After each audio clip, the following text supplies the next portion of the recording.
ndabyanze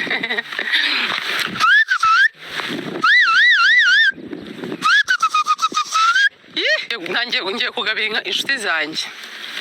bwiza rero kubera ko nyine afite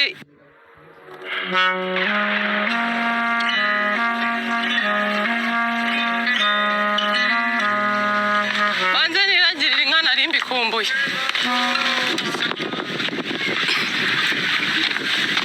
aho gucyo ushaka mvugiriza bahita bavuga ngo ndi igishegabo kandi abashumba nese waragira inka utari kuvugiriza ntago bishoboka bisaba ko uvugiriza ntabwo ngenzi zitinya ariko ko zitica n'inka ziwacu shaho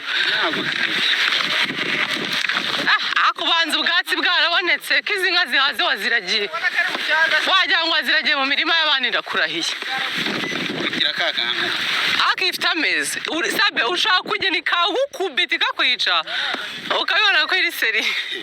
inkangamana ndabyanze